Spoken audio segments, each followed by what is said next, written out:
Si Marcos, Commander-in-Chief, sundalo, hindi lamang siya dishonorably discharged, siya ay inaus. I will allow the burial of Marcos sa libingan ng bayani. Huwag pong pumayag sa ganyang kabaliwan. Ang batas nagsabi, sino ang pwedeng ilibing doon sa libingan? Presidents and soldiers. Huwag na muna yung iba. Marcos was a president. As a matter of fact, I voted for him during the first term. My father was with him. He was a cabinet member. So I voted for him. Huwag pong pumayag sa ganyang kabaliwan. He is qualified to be buried there. Ang ayaw ng ibang Pilipino, fine. Wala akong mag-demonstrate kayo, go ahead. I will not. You can use the streets 1 month.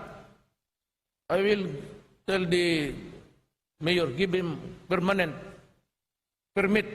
Wala nang, ayusin lang ninyo ang traffic. All that I would need really is people na gusto ninyo mag-demonstrate, go ahead. How many days? I'll give you a month. Bigyan mo lang kunti ang mga tao because your right to air your grievance, mag-demonstrate ka mo is a constitutional right. But that right is also subject to the rights of others, not of your liking or sharing your belief. So, demonstrate. Walang problema. Huwag kayong matakot. Sabihin ko sa pulis, hayaan mo. Huwag pong pumayag sa ganyang kabaliwan.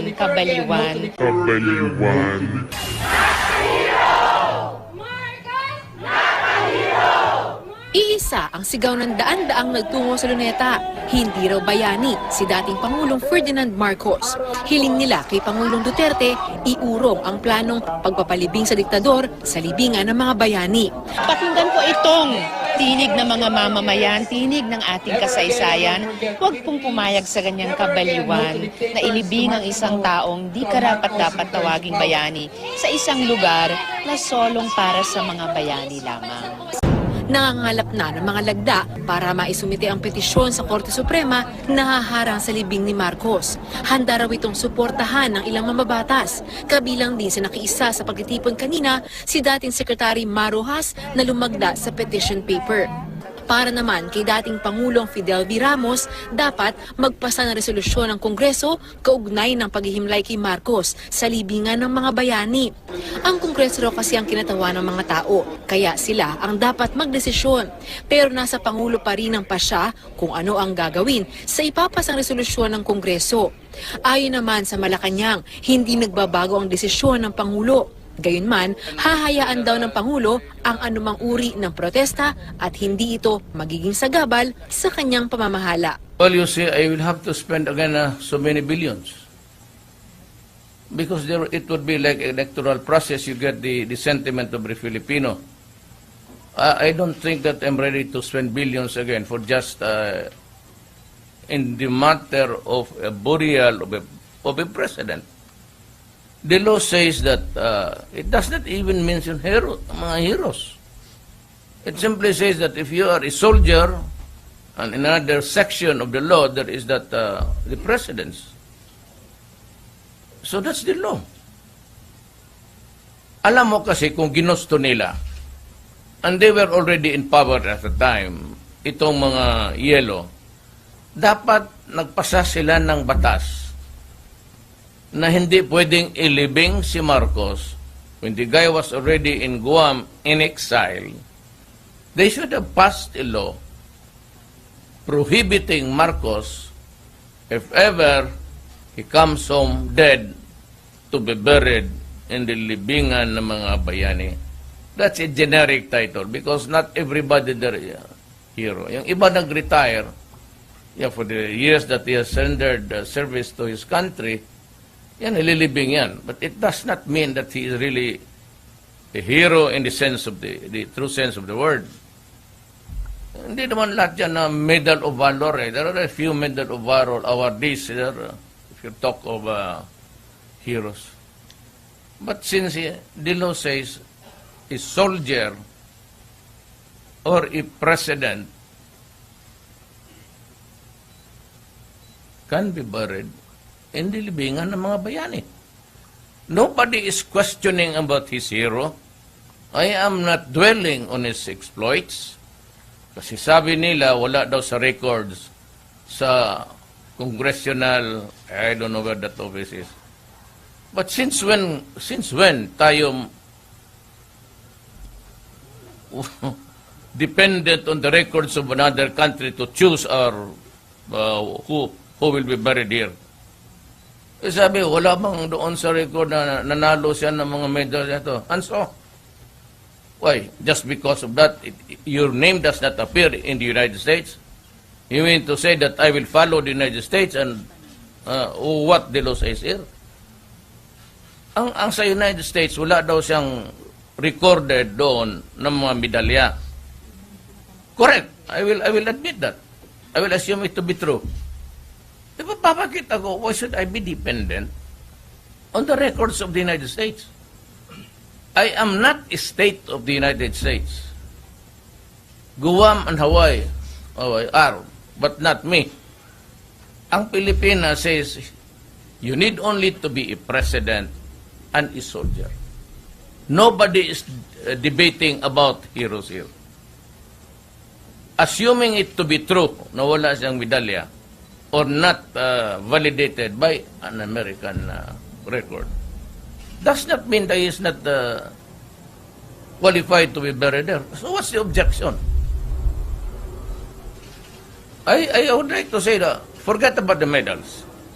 Just focus on whether he's a Filipino, he fought for his country, and is once upon a time the president. That's the law. We cannot go out of the law. Hindi na ako makapagdebate, but we cannot go out of the law. That's the law of the land.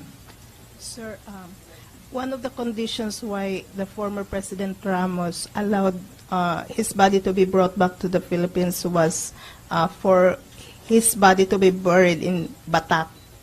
So what can you say about it, sir? What condition is that? You cannot amend a law by just a condition given by one person. The statement of a one person cannot be the law.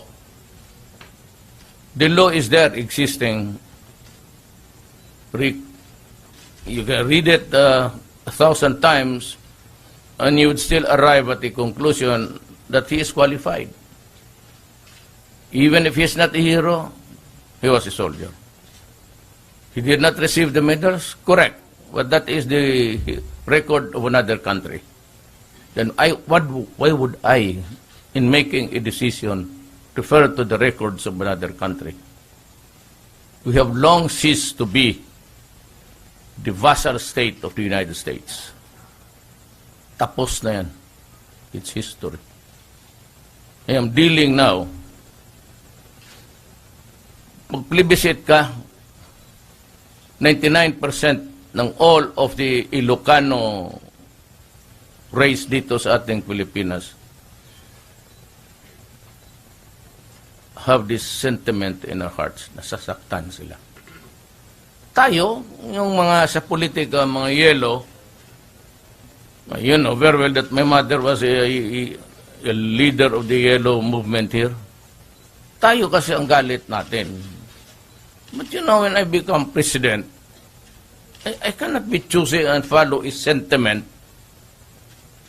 vis-a-vis with the law.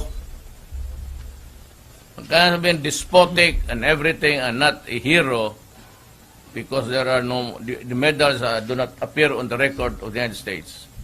And the law, sana ginawa nilang batas na Marcos, because of his historic despotic regime, if that is what they want to tell us,